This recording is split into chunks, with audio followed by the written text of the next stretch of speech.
إن الحمد لله نحمده ونستعينه ونستغفره ونعوذ بالله من شرور أنفسنا ومن سيئات أعمالنا.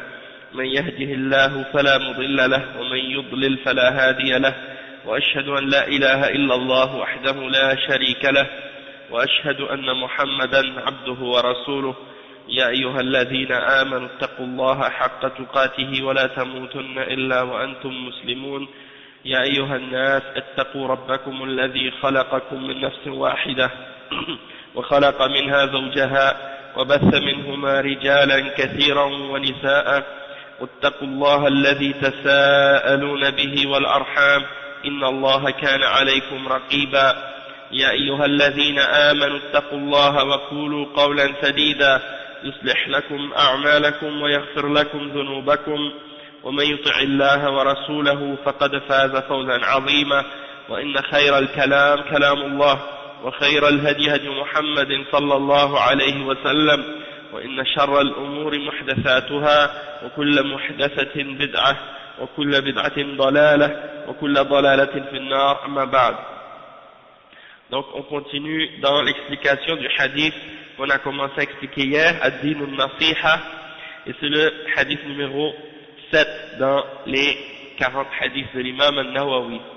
Et donc on va continuer à lire le chapitre de Cheikh Saleh al-Fawzan au sujet de ce hadith. Donc aujourd'hui c'est le cours 18. Aujourd'hui c'est le cours 18 depuis qu'on a commencé ce livre. Et on est arrivé à la partie où le cheikh expliquait que parmi les choses qui font partie de donner la nasiha au prophète Mohammed sallallahu alayhi wa sallam, il y a le fait de s'écarter des innovations, de s'écarter des bid'ah, de tout ce qui a été innové dans la religion, des choses qui n'ont aucune preuve, aucune référence dans le Coran ou dans la Sunna et que les gens pratiquent au nom de l'islam alors qu'elles n'ont rien à voir avec l'islam. Donc il faut s'écarter de ça, et de s'écarter des innovations, ça fait partie de donner la nasiha au prophète Mohammed sallallahu alayhi wa sallam, c'est-à-dire d'être sincère envers lui et envers sa sunna. Ensuite, le cheikh il dit ومن ذلك أيضا أن الحديث الضعيف الذي نص أهل العلم على ضعفه لا تنسبه إلى رسول الله صلى الله عليه وسلم على سبيل الجزم، وإنما تقول يروى عن رسول الله أو ورد عن رسول الله، ولا تقل قال رسول الله صلى الله عليه وسلم كذا أو فعل كذا، بل تأتي بصيغة التمريض من باب الأمانة، وهذا كله فيما يتعلق بالنصيحة لرسول الله صلى الله عليه وسلم. Donc le cheikh explique que parmi les choses qui ont rapport avec le fait d'être sincère envers la sunna, être sincère envers le messager d'Allah sallallahu alayhi wa sallam, il y a le fait que lorsqu'il y a un hadith qui est faible, un hadith qui est daïf, qui n'est pas authentique, et que les ulama ont mentionné que ce hadith-là, il n'est pas authentique, il est faible, alors tu ne dois pas l'attribuer au messager d'Allah sallallahu alayhi wa sallam d'une manière qui est certaine. C'est-à-dire que lorsque tu parles, lorsque tu vas mentionner ce hadith, tu ne vas pas dire le messager d'Allah sallallahu alayhi wa sallam a dit telle chose avec certitude. Pourquoi? Parce que c'est un hadith qui n'est pas authentique. Donc tu vas dire, au lieu de dire Qala Rasulullah sallallahu alayhi wa sallam, le messager d'Allah sallallahu alayhi wa sallam a dit, tu vas dire plutôt que il est dit que, ou il est rapporté que le prophète Muhammad sallallahu alayhi wa sallam a dit. Mais tu vas pas dire d'une façon qui indique que tu es certain de ça. Comme si tu fais comprendre à la personne que c'est pas authentique quand tu le mentionnes. Et ça c'est une explication que les ulama ils mentionnent dans les livres de hadith, dans les livres de mustalah, quand ils expliquent les questions qui ont rapport avec les hadiths qui sont faibles, qui sont pas authentiques, qu'on ne mentionne pas que c'est le prophète Mohammed sallallahu alayhi wa sallam qui les a dit. D'accord? Donc habituellement, lorsque vous allez lire un livre écrit par un alim, soit que ce soit un livre de hadith ou d'autres, et que on mentionne le terme warada an rasulillah ou bien ruwiya an rasulillah sallallahu alayhi wa sallam, ça veut dire que la personne qui mentionne ce hadith, il a un doute sur son authenticité, ou bien warada, نعم ورد ou bien يعني روية ou yurwa, c'est-à-dire tu le mentionnes comme si on a dit ou ça a été dit, mais tu dis pas que le messager d'Allah sallallahu alayhi wa sallam a dit ça directement. Ça fait partie de ce qu'on appelle al-amana. Et cette formule ou cette façon de le dire, on appelle ça siratut tamrid. Siratut tamrid. Et ça c'est pour montrer que tu es une personne fiable, que tu es honnête. Lorsque tu mentionnes une parole et que tu sais qu'elle n'est pas authentique, tu la mentionnes pas comme si elle était authentique. Parce qu'il y a des gens parfois, c'est ça ce qu'ils font, ils n'ont pas de preuve pour faire quelque chose, puis ils ont trouvé un hadith qui est faible, qui justifie ce qu'ils veulent faire. Alors ils vont mentionner le hadith faible comme s'il était authentique, en disant qala Rasulullah sallallahu alayhi wa sallam, alors qu'ils savent qu'il n'est pas authentique, mais ils le mentionnent de cette manière-là pour faire croire à la personne qu'il est authentique, et puis pour justifier qu'est-ce qu'il fait, alors qu'en réalité il n'est pas authentique. Donc ça fait partie de an-nasiha, d'être sincère envers le messager d'Allah sallallahu alayhi wa sallam. وكذلك نعم il y a la question des hadiths qui sont faibles. Il y en a parmi les gens qui ont dit par exemple que on peut utiliser ces hadiths-là pour encourager quelqu'un à faire des bonnes œuvres lorsque ça concerne les hadiths qui montrent le mérite de faire certaines actions, fada'il al-a'mal. Toutefois, la position qui est correcte à ce sujet-là, c'est qu'on n'a pas le droit de mentionner des hadiths daïfs, même si c'est dans les questions qui ont rapport avec les mérites des actions ou des œuvres. On doit inciter les gens à faire des bonnes œuvres et leur montrer le mérite qu'il y a dans le fait d'agir ou de pratiquer certaines actions ou certaines pratiques religieuses, en leur mentionnant les hadiths qui sont authentiques et non pas en leur mentionnant les hadiths qui sont faibles. Donc ça c'est à ce sujet-là. Puis bien entendu il y a des détails à ce sujet-là, les ulama ont clarifié ça. Il y a des livres qui sont écrits à ce sujet-là et peut-être on en parlera une autre fois. Donc le seul hadith qu'on peut utiliser comme référence ou comme preuve dans la charia, c'est le hadith qui est sahih ou le hadith qui est hasan.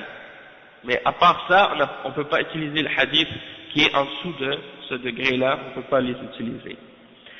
Après le cheikh dit وكذلك من النصيحة لرسول الله صلى الله عليه وسلم أن لا تدخل في تصحيح الأحاديث أو تضعيفها وأنت ليس عندك مقدرة على ذلك، فلا يدخل في هذا إلا أهل الفن وأهل الاختصاص من الراسخين في العلم والرواية. أما ما ظهر على كثير من الشباب من الجرأة على الأحاديث الصحيحة على الأحاديث والتصحيح والتجريح فيها من غير علم ومن غير أن يسبق لهم دراسة وخبرة ولا تلق للعلم عن العلماء، فهذا خطر عظيم، خطر شديد وجرأة على سنة الرسول صلى الله عليه وسلم، وليس من النصيحة لرسول الله صلى الله عليه وسلم أن يتدخل الجهال وأن يسموا أنفسهم بالمحدثين بناء على أنهم اطلعوا على كتاب من كتب الحديث أو حفظوا عددا منها، لأن مجرد حفظ الأحاديث لا يجعلهم من المحدثين، وإنما المحدث هو المتخصص في علم الرواية، وهذا فن عظيم يتلقى عن العلماء وأهل العلم والخبرة. Le cheikh explique que, également, parmi le fait d'être sincère envers le messager d'Allah, sallallahu alayhi wa sallam, il y a le fait qu'on ne doit pas rentrer dans la question de l'authentification des hadiths, ou le fait de déclarer un hadith sahih ou da'if, si on n'est pas qualifié pour le faire, si on n'est pas apte à le faire, c'est-à-dire qu'on n'a pas la capacité qui est nécessaire pour le faire.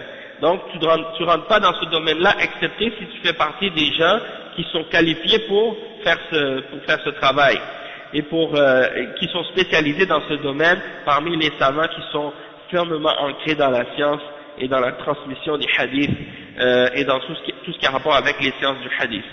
Ça c'est une science, la science du hadith, qui est une science qui demande beaucoup de minutie, beaucoup d'études et de connaissances. Si quelqu'un n'a pas les connaissances nécessaires pour le faire, il risque de faire des choses vraiment mauvaises, dangereuses, qui peuvent avoir des conséquences graves. Donc, on a vu, le cheikh dit, on a vu apparaître beaucoup de jeunes dans les temps présents qui osent commencer à rentrer dans les questions de hadith et de l'authentification ou de déclarer le hadith faible ou authentique, alors qu'ils n'ont pas de science pour faire ça et qu'ils n'ont pas beaucoup d'études et d'expérience dans le domaine. Même si quelqu'un a beaucoup de connaissances théoriques sur la question, par exemple quelqu'un a mémorisé les livres de Mustalah et il a appris les terminologies des ulama au sujet des termes qui ont rapport avec le hadith et tout, ça ne veut pas dire qu'il est apte tout de suite à rentrer dans ces questions-là, puisque ça demande beaucoup d'expérience, beaucoup d'années d'expérience, et comme le cheikh il le dit également, non seulement ça demande de la connaissance et de l'étude et de l'expérience, ça demande aussi de s'asseoir avec les ulama pour apprendre avec eux cette science-là, parce que c'est pas une science théorique que tu apprends comme ça avec des livres seulement. Et c'est comme on donne toujours l'exemple des gens qui veulent, par exemple, devenir par exemple chirurgien ou qui veulent par exemple faire de l'ingénierie ou je sais pas quoi. Et si quelqu'un commence à lire dans des livres de chirurgie comment faire une transplantation cardiaque et qu'il commence à prendre des instruments pour ouvrir la poitrine de quelqu'un, commencer à faire ça tout seul, en se basant seulement sur les livres, c'est pas suffisant. Il faut que quelqu'un apprenne avec des chirurgiens qui vont lui montrer non seulement la théorie mais aussi les techniques et la pratique et qui vont le superviser, etc. Donc c'est la même chose dans ces sciences islamiques-là. Tu ne veux pas les apprendre seulement pour dire j'ai étudié ça dans un livre et maintenant j'ai appris et maintenant je peux déclarer quel hadith est sahih et quel hadith est da'if. Non. À moins que tu te réfères à un autre savant qui a déjà expliqué ou jugé dans ces questions-là, et donc toi tu mentionnes qu'est-ce que ces savants-là ont mentionné, ça c'est quelque chose. Ça c'est quelque chose qui est correct, mais de le faire par toi-même, que tu commences à essayer de le déclarer par toi-même, là, alors dans ce cas-là c'est quelque chose qui est très dangereux. Et c'est en fait une offense envers la sunna du messager d'Allah, sallallahu alayhi wa sallam, et d'agir de cette manière, ça n'a rien à voir avec le bon conseil envers le messager d'Allah, sallallahu alayhi wa sallam, et que les ignorants se permettent d'entrer dans ces questions-là et de se déclarer eux-mêmes comme étant des muhaddithines ou des savants de hadith du fait qu'ils ont lu quelques livres qui ont rapport avec la science du hadith et qu'ils ont mémorisé quelques nombres parmi les hadiths par exemple, eh bien ça c'est pas suffisant. Et puis ça ne veut pas dire qu'ils sont des muhaddithines, parce que le fait de mémoriser les hadiths, ça ne fait pas de toi quelqu'un qui est un muhaddith. Le muhaddith, c'est quelqu'un qui est spécialisé dans la science de la transmission. Et ça, c'est un domaine qui est très large, qui est très vaste, et qui demande qu'on étudie cette science-là avec les ulama, et qu'on prenne cette science-là de la part de ceux qui ont la science et qui ont l'expérience à ce sujet-là. فليس لكل أحد أن يطالع في كتب الحديث ثم يصحح ويضعف أو يفسرها أو ويشرحها من عنده بدون فهم صحيح، لأن هذا من الغش لسنة الرسول صلى الله عليه وسلم، والواجب أن تحترم السنة ولا يدخل فيها إلا من هو مختص بهذا العلم. Donc le cheikh il dit c'est pas n'importe qui a lu les livres de hadith, c'est pas n'importe qui peut commencer à déclarer un hadith sahih ou da'if, ou juger entre les hadiths, et commencer à les interpréter et à les expliquer de sa propre tête, de sa propre compréhension, sans se référer à une compréhension qui est correcte. C'est pas n'importe qui a lu dans les livres qui peut se permettre de faire ça. Et d'agir de cette manière, c'est une forme de tricherie envers le messager d'Allah sallallahu alayhi wa sallam, une forme de tromperie. Et la sunna, c'est obligatoire pour nous de la respecter, d'avoir du respect envers elle, et donc de ne pas rentrer dans ce domaine-là, excepté lorsqu'on est quelqu'un qui est spécialisé dans cette science-là. Bien entendu, par exemple, si quelqu'un d'entre nous, par exemple, va étudier avec les ulama, il va étudier, après quelques années, quand le cheikh avec qui il va étudier, ou bien les ulama avec qui il va étudier, vont le considérer comme étant prêt ou apte à enseigner ou des choses de ce genre, alors dans ce cas-là, il va le faire. Et ça c'est quelque chose de bien, mais de rentrer tout seul, comme ça, sans avoir étudié ces questions-là, ça c'est quelque chose de mauvais, c'est quelque chose de dangereux en fait. قال ولأئمة المسلمين. Maintenant il a terminé d'expliquer an-nasiha envers le messager d'Allah sallallahu alayhi wa sallam.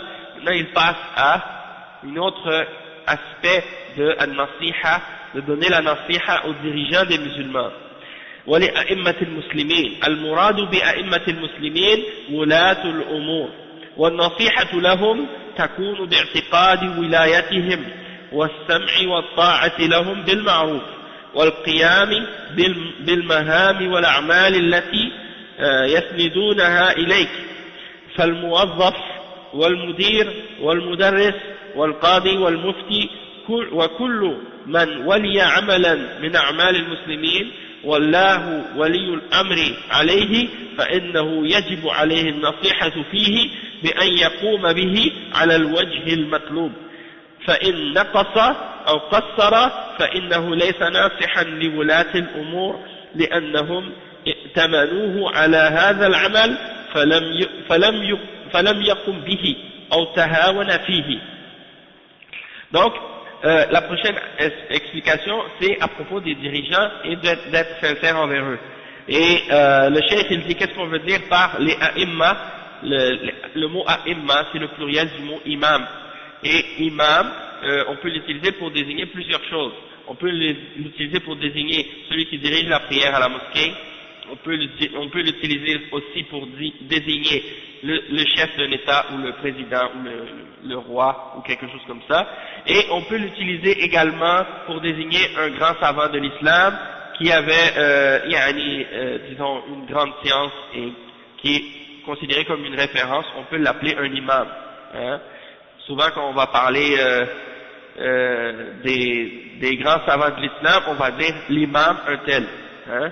L'imam Malik par exemple, l'imam Malik ibn Anas, l'imam Ahmad ibn Hanbal, ceux-là on les appelle des imams parce que ils sont des grands savants et les gens les prennent comme des guides, comme des exemples, d'accord, à cause de leur science et la Ummah a témoigné de leur fiabilité, de leur honnêteté et de leur connaissance dans la religion.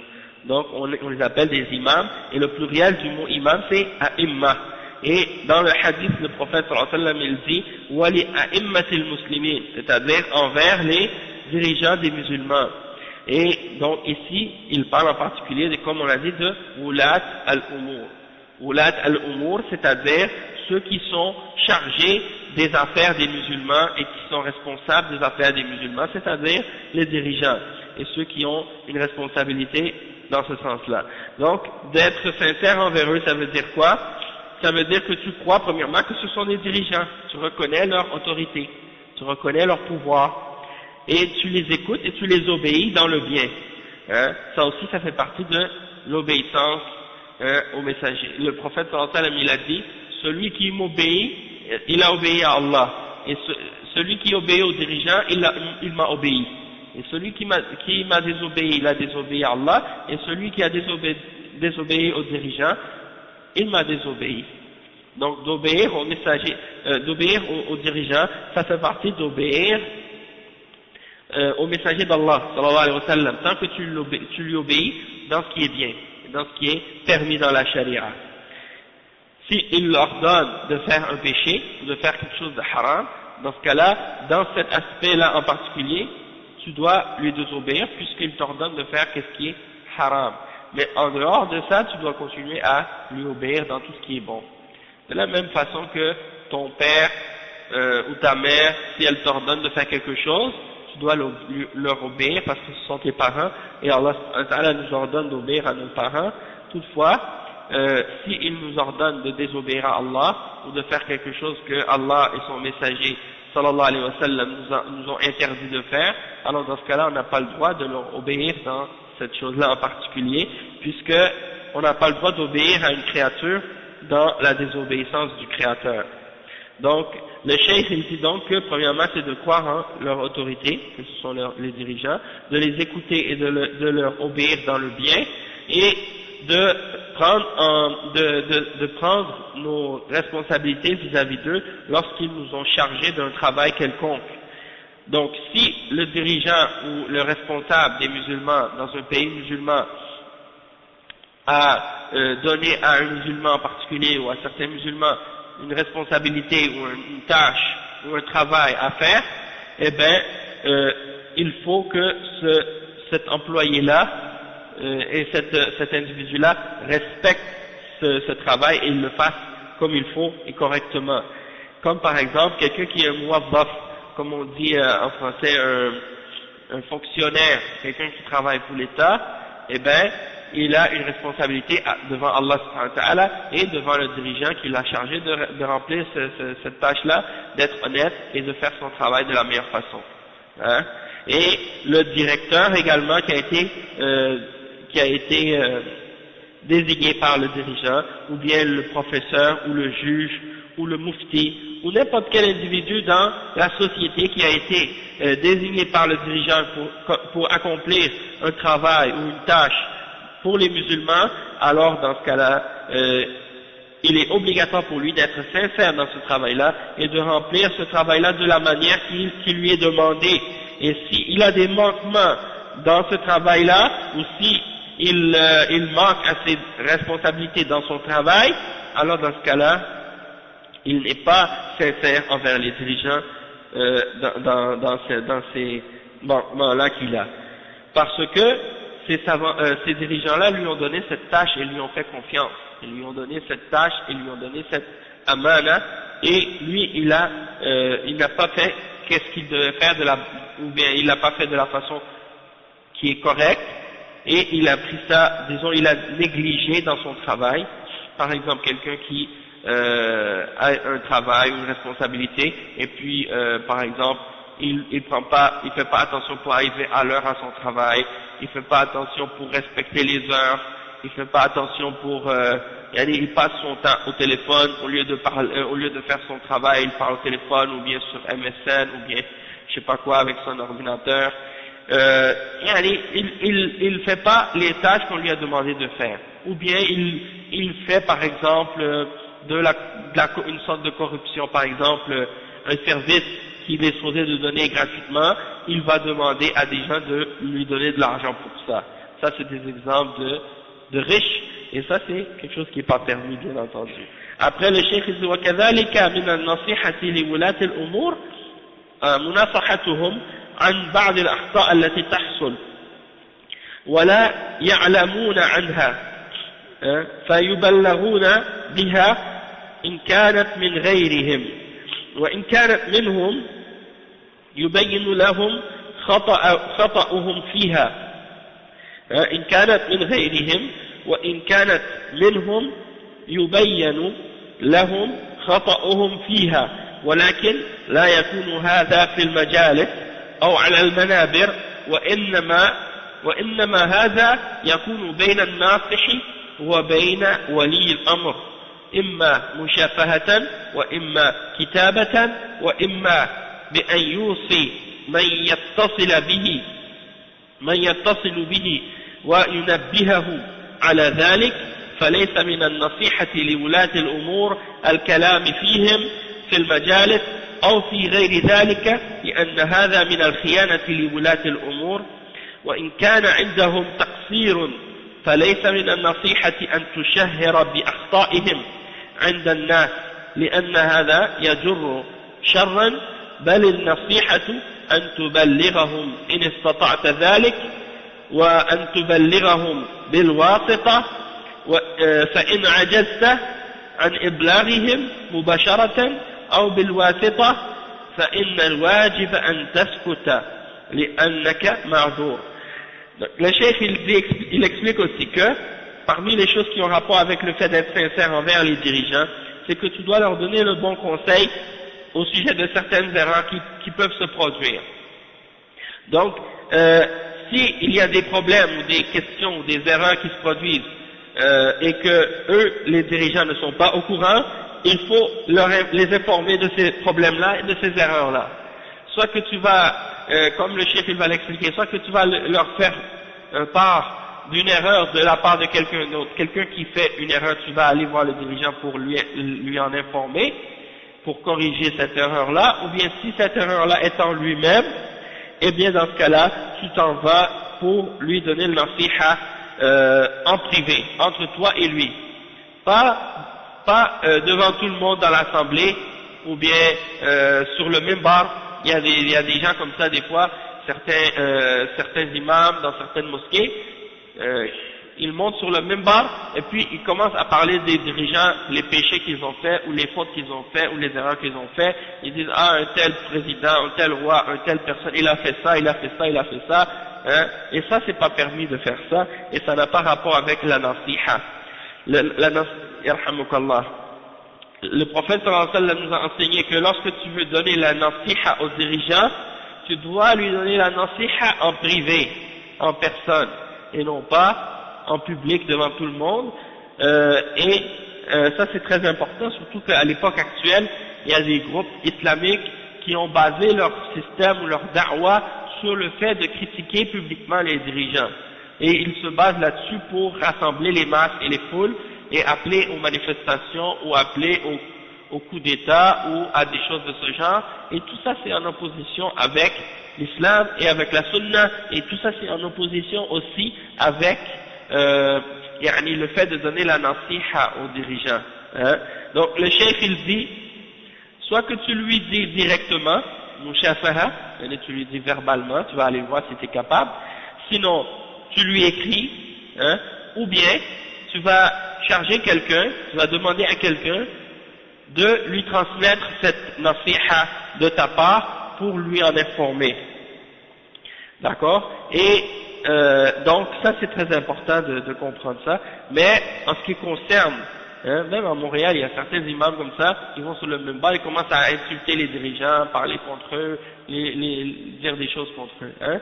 Ça c'est pas de la nasiha. Et le cheikh dit, donc de faire les paroles, parler contre les dirigeants dans des assemblées ou des choses de ce genre, ça fait partie de la trahison envers les dirigeants. Et si tu vois donc qu'ils ont des manquements, ils ont des péchés, ils ont des fautes, le fait d'aller devant tout le monde puis de commencer à dire ah il a fait ça, il a fait ça, il a fait ça, hein, eh ben en réalité ça va pas amener du bien. Ça va pas amener du bien de faire ça, ça va amener du mal, au contraire ça va amener du mal. Hein. Donc si quelqu'un par exemple, il sait que les dirigeants ils ont des péchés ou des fautes et qu'il s'en va parler devant les gens de ces péchés-là, eh bien ceux qui n'étaient pas au courant de ces péchés-là, ils vont commencer à les connaître et ils vont commencer à détester le dirigeant. Et ça commence comme ça à se répandre la haine pour le dirigeant par la suite, et ça pousse les gens par la suite à se révolter, à se rebeller, à vouloir essayer de renverser le gouvernement, renverser le pouvoir, puis après qu'est-ce qui arrive comme conclusion? Ça amène du fait que par la suite c'est les kuffars par la suite qui prennent le pouvoir sur les musulmans, ou bien les munafiqines, ou bien des gens qui ont d'autres idées, d'autres agendas qui en profitent, ou bien des gens en profitent pour faire la corruption, le désordre, et ça rend le système ou la société musulmane instable, hein, et ça amène beaucoup de conséquences négatives du fait qu'il y a par la suite, il n'y a plus de sécurité, tout le monde a peur pour sa vie ou pour ses biens ou pour son honneur, parce qu'il n'y a pas d'autorité, il n'y a pas de personne qui fait respecter les lois, et en même temps aussi ça amène beaucoup d'autres conséquences aussi pour tout ce qui découle de ces choses-là. Donc tout ça, ça vient du fait que les gens mentionnent les fautes des dirigeants et les mentionnent en public. Toi, si tu veux le bien et que tu es vraiment sincère et que tu veux le bien pour les musulmans et tu veux le bien pour le dirigeant et que tu es sincère dans cette intention-là que tu as pour corriger le mal, eh bien dans ce cas-là, si tu veux vraiment le bien, tu lui transmets à la personne et tu vas le voir et tu lui dis. Et le cheikh il dit, comme soit tu lui transmets direct, si tu peux pas, tu prends un intermédiaire, et si tu peux pas leur transmettre directement ni avec un intermédiaire, alors ton devoir c'est de te taire, parce que tu es excusé dans ce cas-là. Si tu peux pas leur transmettre directement ou par un intermédiaire, dans ce cas-là tu es excusé. Hein? Ou bien s'il y a des ministères parfois qui sont établis par les dirigeants pour accueillir ou recevoir les commentaires ou les critiques ou les plaintes, eh bien d'aller s'adresser à ces endroits-là ou à ces personnes-là pour leur faire part de la critique ou de la plainte ou du problème pour essayer d'arriver à le résoudre. Ça c'est la manière à utiliser dans l'islam. Et le cheikh il dit amma man yatakallamu fi sha'n wulat al-umur, parce que c'est ça qui se passe maintenant. Les musulmans, dans les pays musulmans, il y en a des groupes qui ont été influencés par les kuffars dans leur mentalité, soit par les coups d'État ou la démocratie, les élections et tout ça.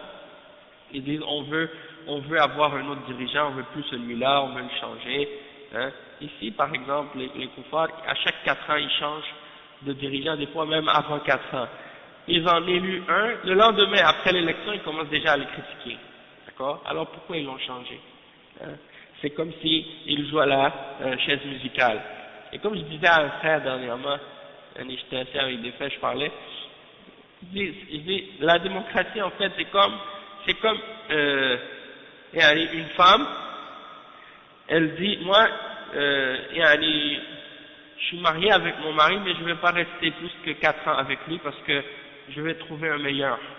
Donc à chaque 4 ans, je vais changer de mari pour avoir toujours un qui est meilleur. Hein. Ça c'est un peu l'exemple de la démocratie, tu vois. Et nous c'est pas comme ça qu'on agit dans l'islam. Quand les musulmans ont un dirigeant, c'est lui qui va être au pouvoir jusqu'à sa mort ou jusqu'à ce qu'il soit plus capable d'occuper ses fonctions de dirigeant. Puis quand il meurt, c'est celui qui l'a désigné qui va le remplacer, ou celui qui a été, si par exemple il a dit c'est lui qui va me succéder, c'est lui qui va le succéder. C'est comme ça. Hein? Et puis, comme c'est arrivé à l'époque du prophète sallallahu alayhi wa sallam, le prophète sallallahu alayhi wa sallam, il n'a pas désigné personne, mais les ulama parmi les sahaba, les grands sahaba, ils ont donné la bay'a à Abu Bakr as-Siddiq. Et c'est pas tous les musulmans qui ont donné la bay'a à Abu Bakr as-Siddiq, c'est uniquement certains d'entre eux qui étaient présents qui ont donné la bay'a, et ça compte pour tout le reste des musulmans. Hein? Ou bien, après la mort de Abu Bakr as-Siddiq. Abu Bakr as-Siddiq, radiyallahu anhu, il a dit, c'est Omar ibn Khattab qui va me succéder. Alors ça, c'est un autre exemple. Ou bien, à la mort de Omar ibn Khattab, radiyallahu anhu, il a choisi parmi 6 personnes, puis il a dit, vous choisissez un d'entre eux, et c'est lui qui va être le khalifa. Donc, ils ont choisi Uthman ibn Affan, radiyallahu anhu. Et c'est pas tout le monde qui a choisi, c'est seulement ces 6-là. Hein? Ahlul Hilli wal Aqd.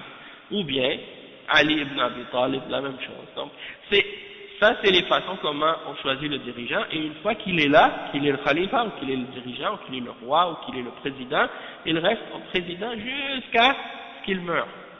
Ou jusqu'à ce qu'il est malade, et il ne peut plus être au pouvoir, donc quelqu'un va prendre sa place. Et comme ça amène de la stabilité dans le pays musulman, ça amène plus d'équilibre, plus de force, et au moins les gens ne commencent pas à se diviser en groupes ou en partis pour se disputer le pouvoir, c'est qui va gagner les élections, puis plein de corruption, des mensonges,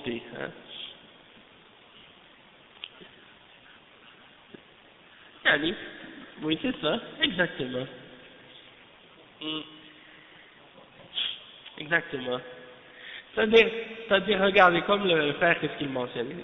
Il dit, il y a des dirigeants, ils sont mauvais, ils sont injustes. Hein? Malgré ça, le fait qu'ils soient au pouvoir, qu'ils soient là, c'est mieux que le fait qu'on les enlève par la force et que par la suite il y ait plus de désordre. Et c'est pour ça que les ulama d'Ahl Sunnah, ils ont toujours indiqué et expliqué et insisté sur le fait qu'on doit écouter et obéir aux dirigeants, même s'il est injuste, même s'il est mauvais, hein, et on fait des doigts pour lui, comme on va le voir tout à l'heure, mais de dire il est mauvais, il est injuste, on va l'enlever puis on va le remplacer, ça va créer plus de mal que le mal que tu veux changer. Et dans l'islam, quand il y a un mal, soit que tu le changes par quelque chose de meilleur, ou soit que tu le changes par quelque chose qui est pareil, mais si tu sais que ça va être pire, dans ce cas-là, tu le fais pas. Hein. Et donc, comme on dit en français, un tien vaut mieux que deux, tu l'auras, hein, ou bien en anglais, hein, bird in the hand means two in the bush. Ça veut dire, un que tu as dans tes mains, c'est mieux que deux que tu dis je vais l'avoir. Parce que tu ne sais pas si tu vas l'avoir ou non. Tu penses. Et l'oiseau que tu as dans ta main, il est meilleur que les deux qui sont dans les buissons. Parce que tu ne sais pas les deux dans les buissons, est-ce que tu vas l'attraper ou non. Donc là, tu as un dirigeant, il est mauvais, mais alhamdoulilah, au moins il est là. Et il y a une certaine stabilité, malgré qu'il y a du mal qui est relié à ça. Mais le fait d'endurer ça et d'être patient et de demander à Allah subhanahu wa ta'ala, hein, de le guider, de l'aider, de l'améliorer, ça amène plus de bien que le fait de se révolter et des autres choses de ce genre. Donc, tout ça, c'est des exemples à ce sujet-là, et c'est important d'expliquer ça aux jeunes musulmans et aux vieux aussi pour que tout le monde soit au courant des principes et des règles islamiques à ce sujet-là, pour éviter par la suite que ça les fasse tomber dans des erreurs, parce que beaucoup de gens ignorent les règles islamiques qui ont rapport à ces questions-là. أما ما يتكلم في شأن ولاة الأمور عند الناس وعند الأعداء وعند الخصوم فهذا يجر شرا ويفرق الأمة وليس من النصيحة بل هو من التأليب على ولاة الأمور وهو أشد أنواع الغيبة لقول النبي صلى الله عليه وسلم في معنى الغيبة ذكرك أخاك بما يكره وهذا مع عامة الناس فكيف بولاة الأمور وليس هذا من إنكار المنكر كما يقول بعضهم هذا هو الإنكار هذا هو المنكر نفسه التشهير بهم في المجالس التشهير بهم في المجالس فإنكار المنكر له طرق وإنكار المنكر مع الولاة أن توصل إليهم النصيحة بأي طريق هذا إنكار المنكر أما إذا عجزت عن ذلك فإنك تسكت لأنك معذور. Donc le cheikh explique, il dit que donc le fait de parler au sujet des dirigeants, que tu parles aux gens, tu leur parles des dirigeants, ou auprès des ennemis de l'islam, ou auprès des opposants du dirigeant, ça amène du bien, ça amène du mal, pardon, et ça divise la umma, et ça n'a pas rapport avec la sincérité et la nasiha. En fait, ça donne de la force ça amène, en fait, c'est comme si, en fait, tu appelles les gens à se rebeller contre les dirigeants et à se révolter contre eux. Et ça, c'est comme si tu parlais dans leur dos, en réalité. Tu es en train de faire al-riba, hein, tu es en train de parler dans leur dos. Et le prophète, sallallahu alayhi wa sallam, nous a interdit de parler dans le dos. Et il a dit, zikruka akhaka bima yakrah. C'est-à-dire, al-riba, c'est quoi? C'est de mentionner à propos de ton frère ce qu'il n'aime pas. Hein? Et ça c'est général, c'est pour tous les musulmans en général. Alors, imaginez, à propos du dirigeant, c'est encore plus grave. De faire le riba contre le dirigeant, c'est plus grave que de faire le riba contre les gens en général. Et j'ai vu des musulmans, Allah musta'an, qu'Allah les guide, des fois ils sont assis dans des assemblées, ils commencent à critiquer. Même des fois, ils sont avec leur famille, ils critiquent les dirigeants devant leurs enfants. Après, leurs enfants, ils gardent ça. Ils gardent ça, cette mentalité-là de critiquer les dirigeants, et puis ils grandissent avec ça aussi. Ils commencent à, par la suite, insulter les dirigeants. Soit parce qu'il y a de la pauvreté, soit parce qu'il y a des problèmes, soit parce qu'il y a un manque, quoi. Hein? Al-Ghayba. Al-Ghayba, naam. Naam, al-Ghiba, ou bien al-Ghayba. Al-Ghiba, ça veut dire de parler dans le dos de quelqu'un ou de mentionner à son sujet des choses qu'il n'aime pas, tu vois. Ah, parce que c'est deux mots différents. Al-riba, c'est l'intérêt bancaire ou l'intérêt sur les prêts, hein? Mais al-riba, c'est avec rein. Puis al-riba, c'est avec ra. C'est deux mots différents. Tu comprends? Non. Donc, le cheikh, il dit donc il y en a qui pensent que le fait de mentionner ces fautes-là des dirigeants, ils disent, ah, moi je dénonce le mal. Hein, je dénonce qu'est-ce qui est mauvais, hein, inkar al-munkar. Il dit, ah, ça c'est mauvais, et moi je parle contre ce mal. Il dit, le chef, c'est pas, la façon dont on doit faire inkar al-munkar, de dénoncer qu'est-ce qui est mal, il y a des manières pour le faire. Et quand tu veux dénoncer le mal qui a rapport avec les dirigeants, c'est de leur donner la nasiha et d'aller les voir ou de leur faire transmettre la question ou le problème, et non pas de le divulguer ou de le diffuser. Au contraire, ça c'est qu'est-ce qui va augmenter le munkar et non pas le diminuer ou le faire cesser. Il dit, si tu n'es pas capable de leur transmettre la nasiha, dans ce cas-là tu te tais, parce que tu es excusé dans cette situation-là. Si tu n'es pas capable de la transmettre, la nasiha, tu es excusé. Hein, tu ne seras pas puni par Allah subhanahu wa ta'ala. Donc, la personne qui est sincère, elle donne la nasiha pour plaire à Allah, pour Allah. Pas pour se montrer elle-même, pour s'élever elle-même, hein, pour montrer qu'elle dit, ah regardez, moi je suis courageux, j'ai pas peur, je vais parler au dirigeant, je vais lui dire, tu fais ça, tu fais ça, tu fais ça, t'es injuste. Il y en a qui mentionnent même le hadith du prophète sallallahu alayhi wa sallam, qui dit par exemple, akbaru jihadin, yani kalimatu haqq inda sultanin ja'ir. Et ça veut dire que la plus grande jihad, c'est la parole que tu dis qui est véridique, une parole de vérité devant un dirigeant qui est injuste.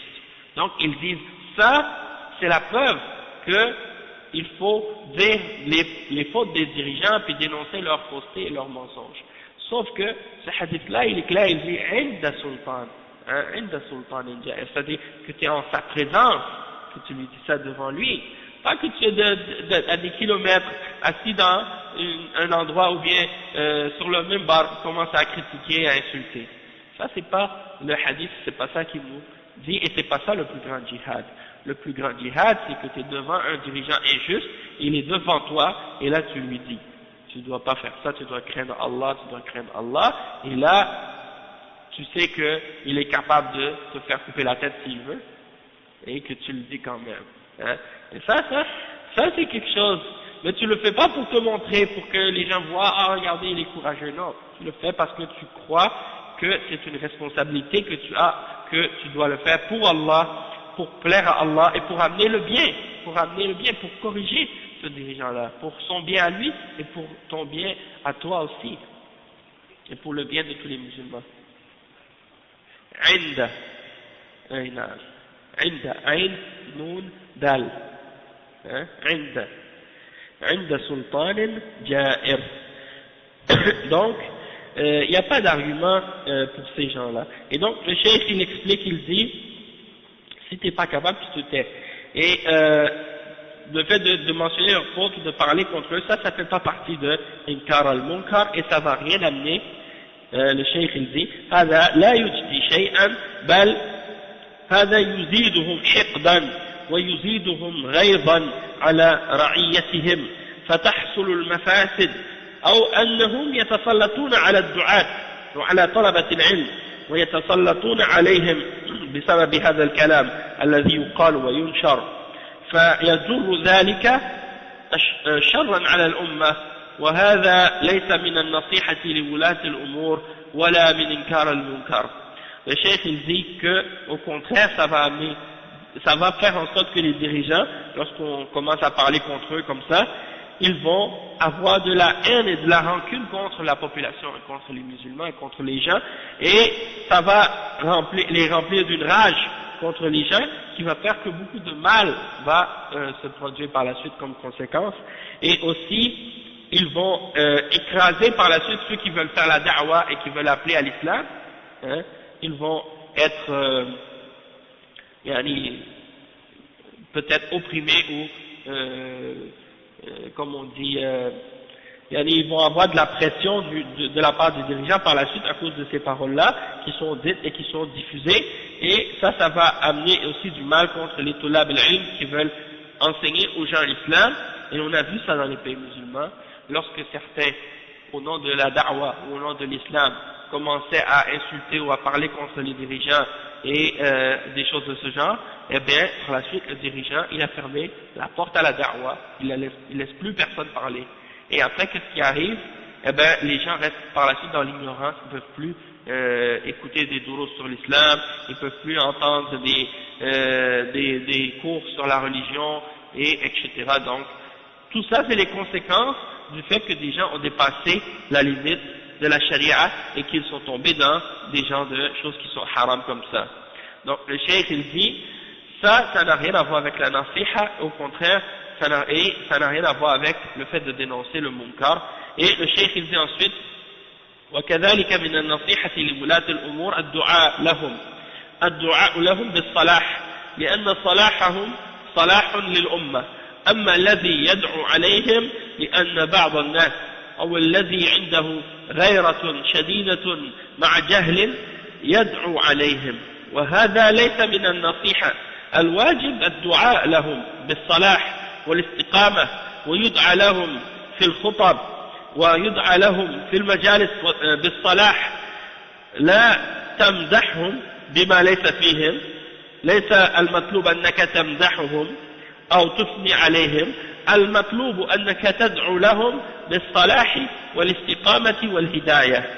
Donc le cheikh il explique, il dit que également parmi les choses qui ont rapport avec le fait d'être sincère envers les dirigeants et de leur donner la nasiha, c'est de faire des invocations pour eux, de faire des du'as pour eux pour que Allah subhanahu wa ta'ala les rende meilleurs, les fasse devenir bons. Ça c'est de la manière qu'on doit agir envers eux. Et le fait qu'ils deviennent bons et qu'ils soient meilleurs, ça c'est quelque chose qui va amener du bien pour la Ummah, qui va améliorer le sort de qu'est-ce qui se passe dans la Ummah. Donc, ça c'est la nasiha, de faire des invocations pour eux, pour que Allah subhanahu wa ta'ala les rende meilleurs. Et il dit, parce qu'il y en a d'autres, des gens qui ont beaucoup de sens de la jalousie pour la charia, de jalousie pour l'islam et pour l'honneur, mais avec de l'ignorance, au lieu de faire des du'as pour eux, ils font des du'as contre eux. Et ils invoquent Allah contre eux, pour que Allah les punisse ou des choses comme ça. Et ça n'a rien à voir avec la nasiha. Le chef il dit que l'obligation c'est de demander pour eux à Allah qu'ils deviennent meilleurs et qu'ils soient droits, qu'ils deviennent droits, et de faire des du'as pour eux lors de la khutbah, ou de faire des du'as pour eux dans les assemblées générales, et non pas de les glorifier en mentionnant des choses qu'ils n'ont pas, hein, comme par exemple il y en a qui exagèrent dans la glorification des dirigeants, ils vont mentionner des choses à leur sujet qu'ils n'ont pas. Ils vont dire il est comme ça, il est juste, il est bon, non, ça c'est pas ça qui est demandé. Qu'est-ce qui est demandé, c'est de faire des du'as pour eux, pour que Allah subhanahu wa ta'ala les rende meilleurs et qu'il les rende bons, c'est tout. Hein? Et ça fait partie de la voie des salaf salih, hein, de nos imams parmi les premiers musulmans. Ils étaient tous d'accord là-dessus. Ils étaient tous d'accord sur ce point-là, et même que les imams d'Ahl Sunnah, ils ont mentionné que si tu vois quelqu'un qui invoque contre les dirigeants et qui fait des du'as contre les dirigeants, c'est le signe qu'il est sur la bid'ah. Et c'est le signe qu'il fait partie des Khawarij. Hein? Il y a une secte qui est apparue parmi les premières sectes qui sont apparues parmi les musulmans, qu'on appelle la secte des Khawarij. Et cette secte-là, eux, ils considèrent que toute personne qui commet un péché majeur, un grand péché, il devient kafir. Donc s'ils voient quelqu'un qui fait le zina, ou qui boit de l'alcool, ou qui par exemple fait un grand péché, en général, ils vont dire celui-là c'est un kafir. C'est un kafir, et ils disent que son sang est halal et que ses biens sont halal. Donc ils tuent et ils massacrent les musulmans au nom de l'islam. Et les premiers qui sont sortis parmi eux, c'est des gens qui sont sortis contre les Sahaba. Ils ont pris les armes contre les Sahaba pour les combattre parce qu'ils ont dit qu'ils ne jugeaient pas selon la loi d'Allah, ou bien parce qu'ils n'étaient pas justes, ou des choses de ce genre. C'est-à-dire que ces Khawarij-là, ils s'imaginaient qu'ils comprenaient mieux l'islam et le Coran que les Sahaba du messager, sallallahu alayhi wa sallam. Et donc, qu'est-ce qu'ils faisaient les Khawarij? Ils égorgeaient les Sahaba au nom de l'islam, et ils les tuaient avec l'idée ou avec l'intention de se rapprocher à Dieu. Hein? Ils pensaient qu'en tuant les Sahaba du messager sallallahu alayhi wa sallam, ils allaient devenir des meilleurs musulmans, et qu'ils pensaient qu'ils faisaient le djihad en faisant ça.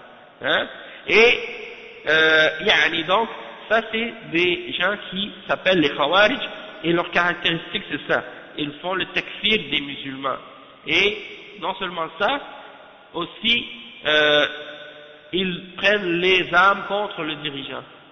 Ils prennent les armes et ils appellent à la rébellion et à la révolte contre les musulmans qui sont au pouvoir et les dirigeants, parce qu'ils disent qu'ils font des péchés ou qu'ils sont injustes, et ils pensent que ça justifie le fait de se rébeller contre eux. Et à notre époque, il y en a plein comme ça. Maintenant c'est répandu dans les pays musulmans, et on en a eu plein d'exemples comme ça, soit en Égypte, soit en Afghanistan il y en a, et aussi en Algérie, tout ce qui se passe en Algérie, des groupes qui s'arment et puis qui se rebellent contre le dirigeant, contre le pouvoir, et qui tuent les musulmans, hommes, femmes et enfants, sans pitié, sans honte. Hein? Al-Irhab, ça fait partie de la voie des Khawarij aussi.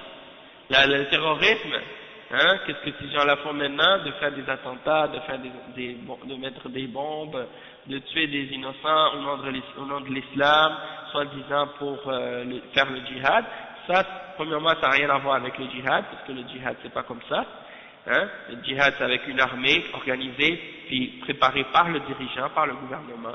C'est l'État qui décide quand et contre qui on fait le djihad, et non pas des individus ou des groupes, hein, qui se déclarent eux-mêmes on est des moudjahidines. Non, c'est pas comme ça. Et en même temps aussi, ça n'a rien à voir avec l'islam, puisque l'islam nous interdit de tuer les innocents ou de se rebeller contre les dirigeants, même s'ils font des péchés. Donc tout ça c'est très important de le comprendre. Et comme le cheikh il dit, on ne demande pas aux gens de les glorifier, de leur faire des éloges et de parler d'eux, de dire des choses sur eux qu'ils n'ont pas, mais en même temps, on demande seulement de faire des du'as pour que Allah les rende meilleurs. Comme on dit par exemple, oh Allah, fait que les dirigeants des pays musulmans deviennent meilleurs, et qu'ils deviennent bons, et qu'ils deviennent justes, et qu'ils amènent de la justice, et qu'ils jugent par l'islam, et qu'ils jugent par le Coran et par la Sunna, et qu'ils établissent la religion, et qu'ils aident la cause des musulmans, etc., etc. Hein? Ça, c'est des bons exemples, et des choses qu'on doit faire. Mais justement le cheikh il a dit ici, ولهذا كان الفضيل بن عياض رحمه الله يقول لو علمت أن لي دعوة مستجابة لصرفتها للسلطان، وهذا من فقهه رحمه الله، لأن صلاح المسلمين بصلاح السلطان، فمن النصيحة لولاة الأمور أن تدعو لهم. En principe, les ulama ils mentionnent un point qui dit que les gens ont les dirigeants qu'ils méritent. Si les gens sont injustes, Allah les punit en mettant sur eux des dirigeants injustes. L'habitude que les gens ont aujourd'hui, c'est de dire, si on a un dirigeant injuste, c'est une punition contre eux. Ils disent pas c'est une punition contre nous. Ils disent, nous on mérite un dirigeant juste, et on veut se débarrasser de ce dirigeant injuste. Alors que Allah les a punis par ce dirigeant injuste à cause de leur injustice eux-mêmes. Et donc, la façon, comme les ulama ont expliqué, la façon de corriger la situation lorsqu'on a un dirigeant injuste, c'est de se corriger nous-mêmes et de se repentir de nos péchés et de cesser de faire de l'injustice nous-mêmes, puis Allah par la suite, il va nous donner des dirigeants qui sont justes et qui sont bons. Mais si nous-mêmes on est injuste, et on ne respecte pas les règles de l'islam, et on ne respecte pas les obligations qu'on a envers Allah subhanahu wa ta'ala, et puis on fait de l'injustice les uns contre les autres, et puis après on espère qu'on va avoir un dirigeant juste, ça c'est de l'inconscience, hein, ça c'est de l'inconscience. Et le cheikh il mentionne les paroles de Al-Fudayl ibn Iyad, hein, qui était un grand imam parmi les ulama, et un des grands savants. Al-Fudayl ibn Iyad, subhanallah, le cheikh il dit c'est un imam, zahid, et il dit que c'était un parmi les fuqaha, il a pris du fiqh, son fiqh de Abu Hanifa, hein, il a pris son fiqh de Abu Hanifa, et l'imam al-Shafi'i a rapporté de lui, et au début de sa vie, c'était un brigand, un voleur, hein, qu'est-ce qu'il faisait, c'était un hors-la-loi, au début de sa vie, et il a fait tawbah, il s'est repenti, et puis il a étudié l'islam, il est devenu parmi les ulama par la suite, hein. Donc c'est pour montrer comment Allah subhanahu wa ta'ala peut guider qui il veut, hein. Donc Al-Fudayl ibn Iyad, c'est un des imams parmi les imams des salaf. Donc il a dit quoi, ce savant-là, et beaucoup d'autres savants l'ont dit également, ils ont dit que si l'imam Al-Fudayl ibn Iyad il a dit, si je savais que j'avais une invocation que j'allais faire à Allah et qu'elle allait être exaucée, je l'aurais fait cette invocation-là pour le dirigeant, pour qu'elle soit exaucée, pour que, c'est-à-dire, Allah le rende meilleur, hein? Et ça fait partie de sa compréhension. Il avait une grande compréhension de l'islam, parce qu'il sait très bien que si le dirigeant est bon, eh bien ça va amener du bien pour les musulmans. Donc c'est dans notre avantage de demander à Allah subhanahu wa ta'ala de le rendre meilleur et de faire une dua pour lui. Exactement. En particulier dans le jeûne, ou bien dans n'importe quel autre moment où on sait que notre dua risque d'être plus exaucée, d'en profiter pour faire des duas pour eux. Après le cheikh il dit وقد سمعنا أن بعض المتعالمين يقول الدعاء لهم من النفاق أو يقول هذا يبرر ما هم عليه من الخطأ نقول له أنت إنما تدعو لهم بالصلاح والاستقامة ويقول بعضهم إن الدعاء لهم من المداهنة وهذا لم يرد عن السلف نقول له إن النصيحة لأئمة المسلمين أعظمها الدعاء لهم بالصلاح وقد ورد عن السلف أنهم كانوا يدعون لولاة الأمور حتى أنهم نصوا أنه يدعى لهم في خطب الجمع والأعياد وهذا أمر معروف عند الأمة ولا ينكره إلا جاهل أو من في قلبه غل وحقد. Il y a des ignorants parmi les gens d'aujourd'hui qui disent les savants de l'Arabie Saoudite, ils disent des choses comme ça parce qu'ils sont payés par le dirigeant, ils sont payés par le gouvernement pour parler pour eux. Moi je dis ça aujourd'hui, je suis assis à Montréal, est-ce qu'il y a un dirigeant ou un gouvernement qui me paye pour que je dise des choses comme ça pour eux? Je le dis, ça si je le dis c'est pour Allah subhanahu wa ta'ala, et je le dis parce que c'est la vérité qui vient d'Allah subhanahu wa ta'ala, c'est la vérité qui est dans le Coran et qui est dans la Sunna, et je suis obligé de dire la vérité, hein? Et si quelqu'un dit la vérité et que les gens, moi, comme je dis toujours cet exemple-là aux frères, parce que ça m'a toujours fait rire quand j'ai eu cet exemple-là. Je parlais avec des Sénégalais et puis ils critiquaient leurs dirigeants. Et je leur ai dit, il faut pas dans l'islam, il faut pas critiquer le dirigeant. Hein? Le prophète sallallahu alayhi wa sallam nous a ordonné d'obéir le dirigeant, même s'il est mauvais. Il m'a dit, toi tu travailles pour le président du Sénégal. Oui, c'est ça. Donc moi il m'a fait rire, franchement j'ai dit subhanallah, ça y est, je travaille pour tous les présidents arabes, tous les présidents musulmans, hein, et ils m'envoient des chèques par la poste, hein, sallallahu alayhi wa. Non mais c'est ça, il y a des gens qui pensent ça, donc ça n'a rien à voir. Les ulama, leur rôle c'est d'expliquer aux musulmans la religion d'Allah, que ça plaise aux gens ou que ça leur plaise pas. Ils n'essaient pas de plaire ni aux dirigeants, ni de faire plaisir à la population. Ils font plaisir à Allah subhanahu wa ta'ala seul. Il y a des ulama, hein, il y a des gens qui se disent ulama ou qu'on considère ulama, qu'est-ce qu'ils font? Ils veulent faire plaisir aux gens.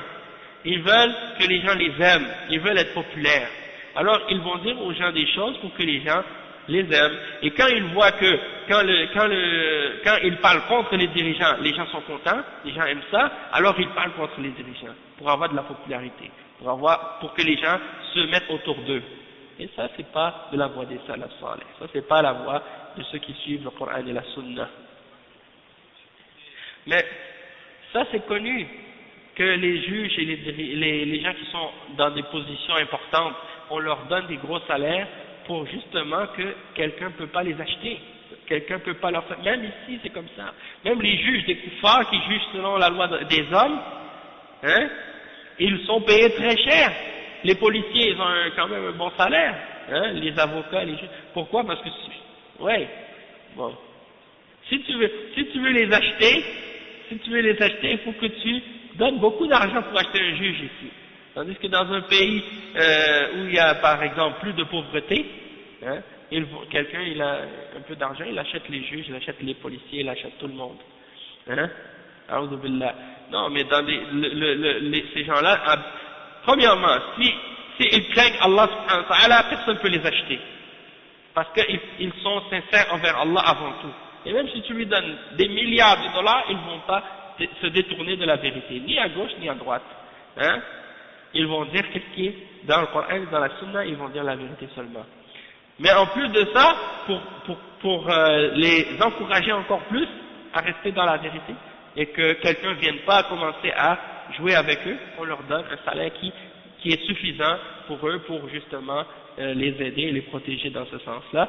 Et le cheikh, il dit qu'on a entendu de la part de certains, soi-disant personnes qui sont cultivées, les intellectuels, comme ils s'appellent, ils disent de faire des douas pour le dirigeant, c'est de l'hypocrisie. Il y a ceux qui disent il faut faire des douas pour le dirigeant, ça c'est des hypocrites, et ils travaillent pour le dirigeant ou ils travaillent pour le gouvernement. Et ici c'est un gouvernement musulman, quel est le mal de travailler pour eux, hein? Ça c'est pas interdit dans l'islam, hein, si c'est un gouvernement musulman. Et le fait de faire des douas pour eux, au contraire, c'est pas du tout du nifaq.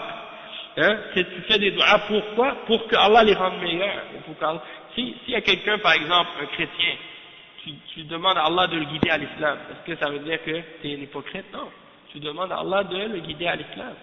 Eh bien, si tu demandes à Allah de guider le dirigeant, de guider, de le faire devenir bon, de le faire corriger de ses erreurs, hein, et de lui montrer le droit chemin, ça c'est quelque chose de bien.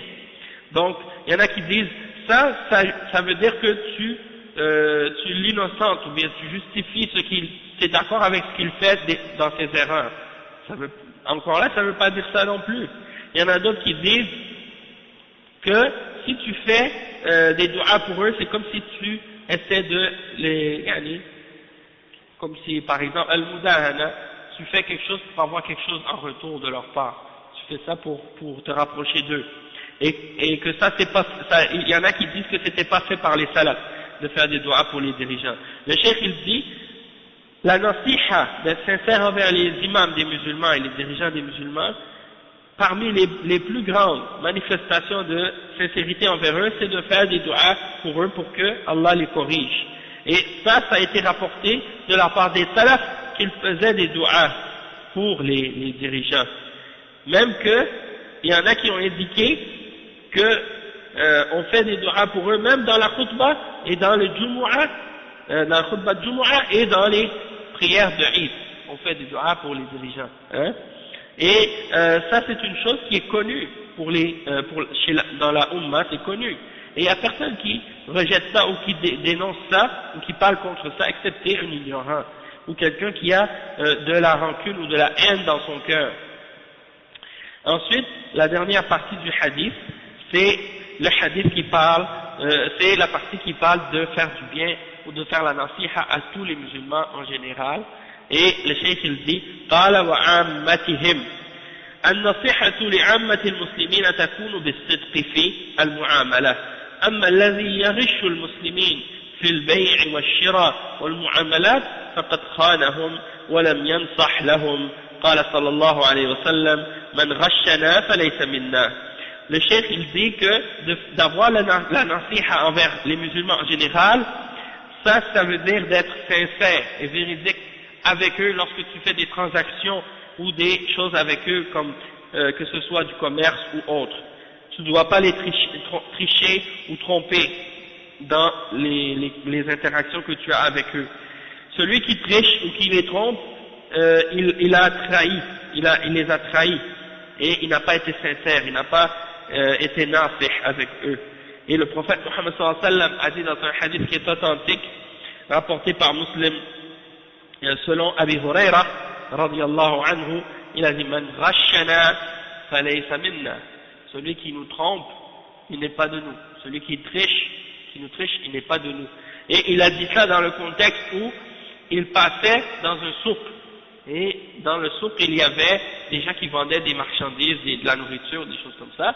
Et il y avait eu de la pluie qui est tombée sur les nourritures ou les choses qu'il vendait. La personne vendait des choses, la pluie était tombée dessus. Donc, qu'est-ce qu'il a fait le vendeur? Tout ce qui était mauvais, qui avait été touché par la pluie, il l'a mis en dessous et il a mis le bon par-dessus. Le prophète sallallahu alayhi wa sallam est venu, il a rentré sa main dans le sac et il a sorti le mauvais qui était au fond. Il a dit, pourquoi tu n'as pas fait sortir le mauvais pour le mettre au-dessus pour que les gens voient que c'est comme ça? Parce que, il a dit après, parce que man rashana falaysa minna. Celui qui nous trahit ou qui nous triche, il n'est pas de nous.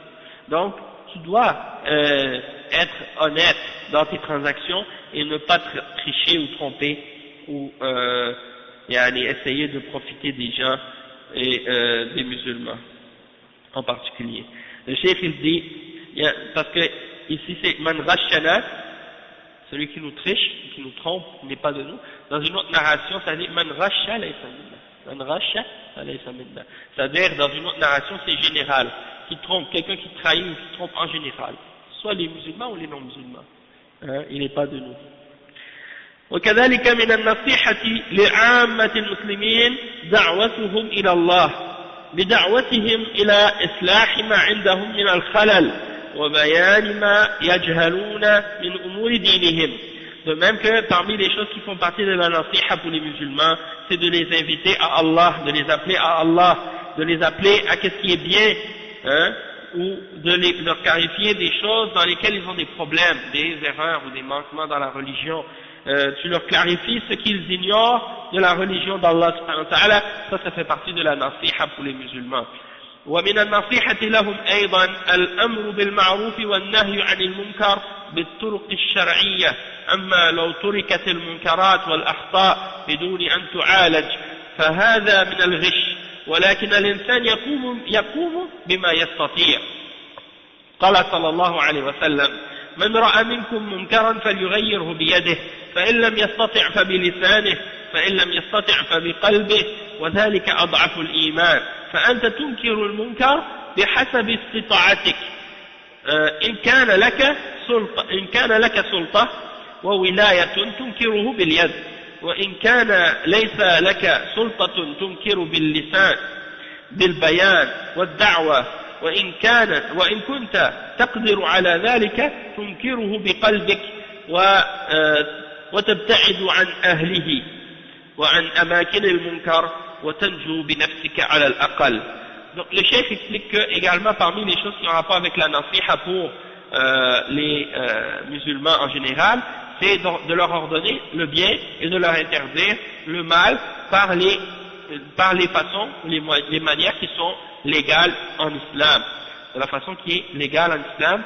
Et il dit que si on laissait tout le monde faire le mal et faire les erreurs qu'ils veulent, sans corriger ou remédier à ces problèmes-là, eh bien ça fait partie de tricher les musulmans, de trahir les musulmans. Donc quand tu vois des musulmans qui font des choses qui sont pas correctes, qui trompent, qui trichent, qui font des péchés, qui font des choses haram, puis que tu leur dis pas de cesser de le faire et que tu leur ordonnes pas le bien, et là ça veut dire que tu as trahi les musulmans, ça veut dire que tu as trompé les musulmans. Et il y en a aujourd'hui malheureusement, ils veulent pas qu'on dise qu'est-ce qui est haram pour avertir les gens. Ils veulent pas qu'on interdise aux gens les choses haram qu'ils font, ils disent non, laissez, chacun est libre. Hein? La ikraha fi din, il n'y a pas de contrainte dans la religion, tout le monde est libre, tout le monde peut faire ce qu'il veut. Celui qui veut pas prier, prie pas, celui qui veut prier, prie. Et t'as pas le droit de dire à quelqu'un, prie, t'as pas le droit de dire à quelqu'un qui fait pas quelque chose obligatoire, fais-le, t'as pas le droit de dire à quelqu'un qui fait quelque chose de haram, fais-le pas. Donc, chacun est libre. Ils veulent pas que tu ordonnes le bien, ils veulent pas que tu interdises le mal. Et ça, c'est al-rish. Et ça, c'est l'attitude des munafiqin. Comme Allah subhanahu wa ta'ala dit dans le Coran, al-munafiquna wal-munafiqatu ba'duhum min ba'd, al-munafiquna wal-munafiqatu ba'duhum min ba'd, ya'muruna bil-munkari wa yanhawna 'anil ma'ruf. Ils ordonnent le mal et ils interdisent le bien. Ya'muruna bil-munkar wa yanhawna 'anil ma'ruf. Et ils interdisent le bien, ils ordonnent le mal, le contraire des croyants. Donc, le cheikh il mentionne comme exemple, comme preuve, la parole du prophète Muhammad sallallahu alayhi wa sallam rapportée par Abu Sa'id al-Khudri, radiyallahu anhu, rapporté par Muslim selon Abu Sa'id al-Khudri. Et ce hadith-là, on va le faire le sharh dans les hadiths qui vont venir plus tard. Celui d'entre vous qui voit un mal, qu'il le change avec sa main. Et s'il n'est pas capable, qu'il le change avec sa langue, ou par sa langue. Et s'il n'est pas capable, alors qu'il le change par son cœur, et ça c'est le minimum de la foi. Donc si tu dénonces un mal ou que tu changes un mal, selon ta capacité tu dois le faire. C'est-à-dire tu changes le mal qui est autour de toi selon ta capacité. Et ça c'est les degrés en fait qu'on doit respecter pour changer le mal. Le premier degré c'est avec la main. Ça c'est si tu as une autorité ou un pouvoir, hein, soit que par exemple tu es quelqu'un qui a une autorité légale, un pouvoir légal pour interdire ou changer quelque chose, tu le changes par la main. Ou bien un père de famille dans sa maison, il a l'autorité sur sa famille, sur ses enfants, donc il peut changer un mal par la main s'il voit le mal.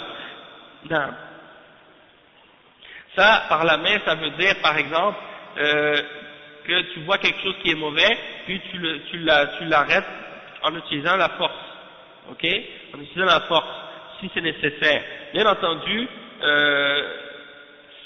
c'est pas comme les Mu'tazila ou les Khawarij qui interprètent ce hadith-là en disant si tu vois quelque chose, le dirigeant fait quelque chose de mal, tu le changes avec la main. Non, pas envers les dirigeants, puisque le prophète sallallahu alayhi wa sallam nous a interdit ça. Mais envers les gens sur qui tu as une autorité, comme par exemple, si tu es un policier ou tu es quelqu'un qui a une position dans la société, que le dirigeant t'a donné une responsabilité. Comme en Arabie Saoudite, il y a une police spéciale pour ces choses-là. Il marche dans les souks, s'il voit quelque chose haram, quelque chose mauvais, il l'arrête, il l'enlève, il le change. Eux, ils ont une permission de l'État pour le faire, donc dans ce cas-là, ça diminue les conséquences qui pourraient être négatives par la suite. Hein? Sinon, dans ta maison, c'est-à-dire tu vois quelque chose qui est haram dans ta maison, c'est toi le père, tu vois tes enfants en train de faire quelque chose de haram, tu les arrêtes, hein, tu les stops, tu les fais arrêter de faire le haram. Parce que c'est toi leur père, tu as l'autorité chez toi. Mais sinon, tu le changes par ta langue, soit en clarifiant les choses, en faisant la da'wa. Et si tu peux pas faire ça, eh bien, ton cœur, ça c'est le minimum. Qu'est-ce que tu peux faire? C'est de détester le mal par ton cœur et de t'éloigner de ceux qui le font et de l'endroit où ils font le mal. Et le minimum, c'est que tu te sauves toi-même, en fait. ومن النصيحة لعامة المسلمين أن تدل أخاك وترشده إلى إذا استشارك وطلب منك النصيحة كأن يستنصحك إذا أراد أن يتزوج أو يزوج أحدا أو يشارك أحدا أو يسافر مع أحد أو يوكل أحدا فالواجب عليك أن تقول له ما تعلمه عن هذا الشخص وتبين له إذا كان يصلح أو لا يصلح ولا تجامل أحدا في ذلك لأنك لو جاملت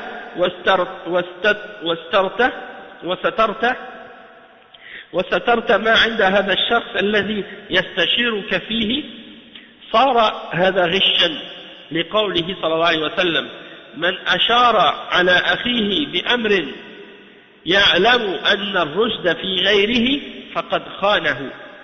Le cheikh il dit également parmi la nasiha pour les musulmans en général, c'est que lorsque un frère te demande une indication ou un conseil, il te demande une nasiha, que tu lui donnes la nasiha. Si par exemple quelqu'un veut se marier, ou quelqu'un veut donner sa fille ou sa sœur en mariage à quelqu'un, hein, il te demande la nasiha, est-ce que je dois, est-ce que je peux marier ma fille ou ma sœur à cet homme? Est-ce qu'il est bon? Est-ce qu'il est correct? Hein?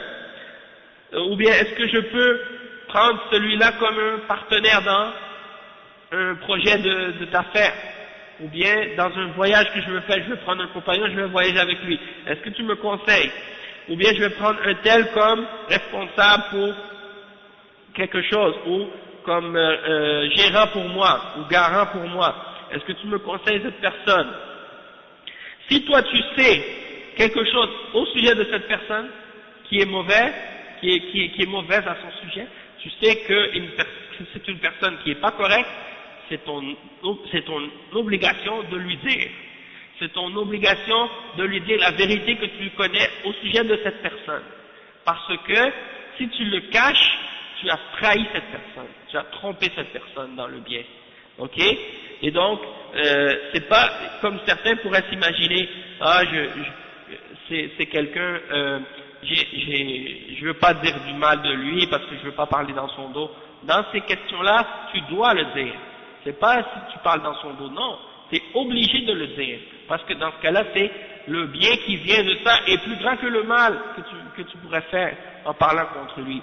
Si tu le dis pas, il risque d'avoir des gros ennuis. Hein? Donc dans ce cas-là, c'est obligatoire de le mentionner.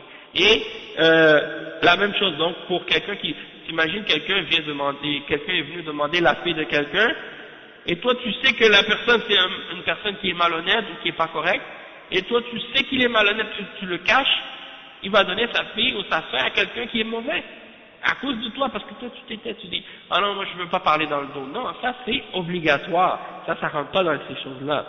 Et le cheikh il dit que si tu as couvert la personne au sujet duquel on t'avait demandé la question, tu l'as couvert dans son injustice, alors dans ce cas-là tu l'as triché, tu l'as trahi. Et il mentionne le hadith rapporté par Abu Daoud, Ahmad et Al-Bukhari et Al-Hakim dans Al-Mustadrak et Al-Bayhaqi sur Abi Huraira, qui dit celui qui a, lorsque son frère lui a demandé un conseil, qui indique quelqu'un, il donne un conseil, quelqu'un lui a demandé un conseil et lui il lui répond, alors qu'il connaît qu'est-ce qui est à dire au sujet de cette personne-là, et qu'il lui indique pas la vérité, alors il l'a trahi dans cette chose-là. Et ça c'est par rapport aux choses de la dunya. On a mentionné des choses par rapport à la dunya, mais par rapport à la religion c'est encore plus grave, encore plus important encore. C'est-à-dire que si tu connais quelqu'un qui va aller étudier l'islam ou apprendre la religion chez quelqu'un, et tu sais que cette personne chez qui il va étudier, il a des erreurs dans son islam, il a des bid'ah, il a des innovations, il a des choses qui sont contraires à la vérité, eh bien c'est ton devoir de l'avertir et de lui dire, fais attention à celui-là, il dit telle chose qui est contraire à l'islam, contraire au Coran, contraire à la sunna, fais attention. Ça c'est ton devoir. Hein? Ou de tel livre, si tu sais qu'il y a un livre qui, dans ce livre-là, il y a des choses contraires à l'islam, contraires à la sunna, contraires à la vérité, et que tu vois quelqu'un en train de lire ce livre, tu lui dis fais attention, ce livre-là, il y a des bid'ah. Il est écrit par un auteur qui dit des choses qui sont très dangereuses, qui sont mauvaises. Ça c'est ton devoir de le faire. Et si c'est important de le faire pour les choses de la dunya, envers quelqu'un qui te demande pour le mariage ou pour le commerce ou pour autre, alors pour la religion c'est encore plus obligatoire d'avertir contre le musulman. Et l'imam An-Nawawi dans son livre Riyad al-Salihin, il a un chapitre qui s'appelle les choses dans lesquelles il est permis de faire le riba, les sujets dans lesquels il est permis de faire al-riba, c'est-à-dire de mentionner des choses à propos de quelqu'un qu'il n'aime pas ou qui sont mauvaises, et c'est des situations, des questions comme celles qu'on a mentionnées maintenant. Dans ces cas-là, c'est permis. Et on va terminer ensuite, le cheikh il dit وَلَيْسَ هَذَا مِنَ الْغِيبَةِ بَلْ هَذَا مِنَ النَّصِيحَةِ أَمَّا إِذَا لَمْ تُبَيِّنْ لَهُ فقد غششته لأنه فوض الأمر إليك في هذا الأمر فكان لزاما عليك أن تبين له ما عندك وهذا من النصيحة لعامة المسلمين والمشاورة فيما بينهم. وهذا الحديث من جوامع الكلم التي أوتيها النبي صلى الله عليه وسلم، فالدين كله هو النصيحة، ولهذا قال النبي صلى الله عليه وسلم الدين النصيحة، فالذي ليس عنده نصيحة أبدا ليس عنده دين، وإن كان عنده نقص في النصيحة صار عنده نقص في الدين، فالدين يكمل وينقص ويزول بسبب عدم النصيحة أو نقصانها. Le cheikh explique pour terminer, il dit que ça n'a rien à voir avec la riba, comme on a dit tout à l'heure. Ça, c'est au contraire, c'est de donner le bon conseil, et c'est de donner la nasiha aux gens. Hein? C'est de donner un nasiha. Ton intention, bien entendu, doit être sincère. Si tu commences à parler contre quelqu'un, tu dis des choses fausses à son sujet, ou tu dis des choses et tu sais même pas si c'est vrai ou faux, tu dis ah fais attention, lui il est pas bon, et tu sais même pas, t'as même pas de preuve, et tu fais juste l'accuser injustement, ou bien tu parles avec l'intention de lui faire du tort, pas pour Allah subhanahu wa ta'ala, dans ce cas-là c'est un péché. Mais si tu le dis sincèrement, avec connaissance, tu parles à son sujet, tu dis des choses pour avertir cette personne-là contre le mal, là c'est correct. Là c'est obligatoire même. Et donc le cheikh il dit que si tu le caches, ce que tu sais, alors tu l'as trahi cette personne. Parce que c'est comme si en fait tu lui as donné ta parole, ou tu lui as dit que cette personne-là elle est correcte. Et lui il va se baser sur ce que toi tu lui as dit pour faire ce qu'il a fait par la suite. Et donc c'est à cause de toi que cette personne-là va tomber dans le mal, et donc c'est ton obligation de lui clarifier ce que tu connais à son sujet, et ça c'est de la nasiha pour les musulmans en général, et de se consulter, et de se concerter entre nous. Et donc il termine en disant que ce hadith fait partie de qu'est-ce qu'on appelle Jawami' al-Kalim. Hein? Et Jawami' al-Kalim, ça veut dire quoi? C'est une des choses que le prophète sallallahu alayhi wa sallam a reçues de la part d'Allah subhanahu wa ta'ala, qu'il dit peu de mots, mais que ce sont des mots qui sont peu, mais qui ont de grandes significations. Donc en deux mots, ad-dinu nasiha, hein, regardez tout ce qu'on vient d'expliquer en deux cours, juste pour deux mots, ad-dinu nasiha, hein, la religion c'est ad-nasiha, c'est la sincérité, c'est le bon conseil. Tout ça, c'est basé sur deux mots, et le cheikh il dit que la religion en entier c'est ad-nasiha. Et donc c'est pour ça que le prophète sallallahu alayhi wa sallam dit ad-dinu nasiha, la religion c'est le bon conseil, ou bien le bon conseil c'est la religion. Et celui qui n'a pas de nasiha du tout, donc il n'a pas de religion du tout. Mais celui qui a de la nasiha, mais qui a une nasiha qui est défaillante, ou qui est faible, ou qui est déficiente, alors il a une déficience dans sa religion. Donc plus une personne a de nasiha, plus sa religion est forte, moins il a de nasiha, et bien moins il en a, ou bien s'il n'en a pas du tout, alors il n'a pas du tout de religion. Et donc ça nous montre l'importance et le degré de la nasiha dans l'islam. Donc on va s'arrêter ici pour aujourd'hui, et puis on continuera la semaine prochaine, Inch'Allah, samedi prochain, bi'idhnillah, avec le hadith numéro 8, qui est un hadith aussi très important. Et puis umirtu an uqatila an-nas, le prophète sallallahu alayhi wa sallam a dit j'ai été ordonné de combattre les hommes jusqu'à ce qu'ils disent la ilaha illallah Muhammad Rasulullah. On va lire la signification de ce hadith là la semaine prochaine bi'idhnillah. سبحانك اللهم وبحمدك أشهد أن لا إله إلا أنت أستغفرك وأتوب إليه وبارك الله فيكم وجزاكم الله خيرا. السلام عليكم ورحمة الله وبركاته.